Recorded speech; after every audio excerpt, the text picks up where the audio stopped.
Aujourd'hui, des nouvelles intéressantes nous parviennent de la direction de Kurakhove. Ici, les Russes ont brisé l'impasse et mené une attaque massive surprise pour percer la ligne de défense ukrainienne. Malgré le rythme de combat auparavant moins intense dans la région, les troupes ukrainiennes étaient bien préparées à tout scénario et ont infligé un coup mortel à la colonne blindée ennemie. Suite à l'avancée russe qui s'est rapidement enlisée après la prise de Kurakhove, les forces russes ont lancé une attaque mécanisée massive depuis le village d'Andriivka afin de reprendre l'initiative après des semaines de combats d'usure. Avec les discussions autour d'un possible cessez-le-feu ou d'un gel négocié de la ligne de front, cette offensive revêtait une importance particulière pour les commandants russes, qui subissent une immense pression de la part du haut commandement russe pour s'emparer du plus de territoire possible tant qu'ils en ont encore l'occasion.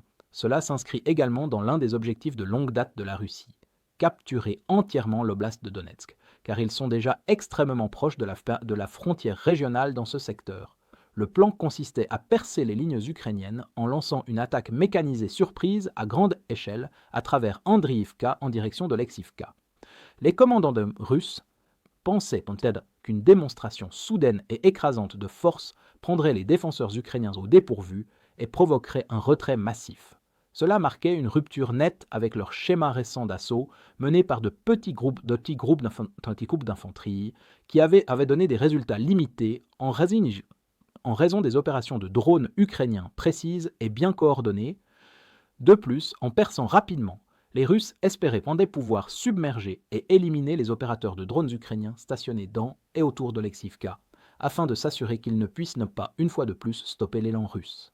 Cependant, les défenseurs ukrainiens avaient anticipé une telle manœuvre. Des drones de surveillance, de jour comme de nuit, surveillaient en permanence les positions et les mouvements russes.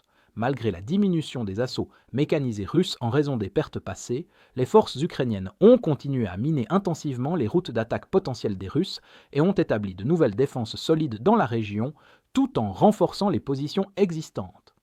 L'assaut a commencé vers 6h, 6h30 du matin.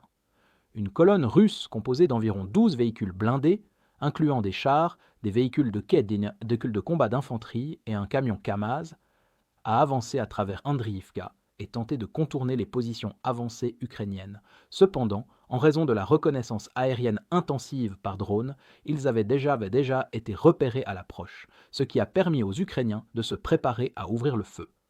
Une fois la colonne sortie du village, elle est entrée directement dans un champ de mines ukrainien, immobilisant le char de tête et stoppant le convoi. L'artillerie ukrainienne et les opérateurs de drones ont immédiatement déclenché un barrage précis. Des munitions à fragmentation ont couvert la zone, frappant l'infanterie qui tentait de débarquer et de fuir les véhicules bloqués, tandis que des drones larguaient des grenades directement dans les compartiments d'équipage et les abris. Cela a conduit à une scène chaotique alors que les forces ukrainiennes envoyaient des drones kamikazes pour achever les survivants cachés dans les buissons voisins et les maisons déjà détruites. En moins de 30 minutes, toute la première vague avait été anéantie, avec 7 véhicules détruits et 5 autres endommagés, et environ 40 soldats russes tués ou blessés. Ignorant l'échec dévastateur de la première vague, les commandants russes ont poursuivi leur offensive et lancé une deuxième attaque vers 8h du matin, soit une heure après la destruction de la première, impliquant 2 véhicules blindés et environ une douzaine de soldats. Cependant, les forces ukrainiennes étaient parfaitement préparées et dès que l'ennemi est entré dans la zone de tir, il a été immédiatement frappé par des tirs de précision et détruit, tandis que l'infanterie qui l'accompagnait exposée a été rapidement neutralisée.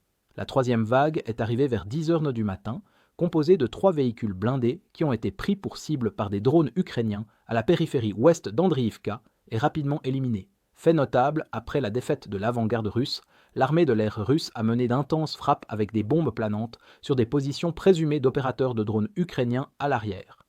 Cependant, comme l'ont rapporté les soldats ukrainiens sur le terrain, toutes les équipes de drones ukrainiennes ont survécu avec succès à ce barrage de représailles russes. Dans l'ensemble, l'obsession de la Russie pour obtenir une percée par la force brute n'a fait qu'offrir une nouvelle victoire à l'Ukraine. Malgré les innombrables pertes subies lors d'attaques similaires de colonnes blindées tout au long de la guerre, les commandants russes continuent tort de croire que la masse seule pourrait briser les défenses ukrainiennes, démontrant une fois de plus leur incapacité à s'adapter adéquatement aux champs de bataille modernes. Au lieu de cela, cette attaque a offert un exemple parfait de ce qu'il ne faut pas faire en matière de guerre mécanisée contre un adversaire moderne et bien préparé, les Ukrainiens ayant anéanti la première et plus grande vague en moins de 30 minutes. Si vous êtes contre l'invasion de l'Ukraine et que vous souhaitez soutenir le travail que je fais, pensez à vous abonner à notre site d'actualité indépendant. Vous y trouverez nos analyses stratégiques exclusives, des aperçus complets de tous les fronts et des vidéos d'analyse tactique régulières. En vous abonnant, vous montrerez non seulement votre soutien à cette chaîne, mais vous aiderez également à défendre le journalisme indépendant. Le lien vers notre site est dans la description. Merci d'avoir regardé ce reportage et je remercie tous ceux qui ont décidé de nous rejoindre.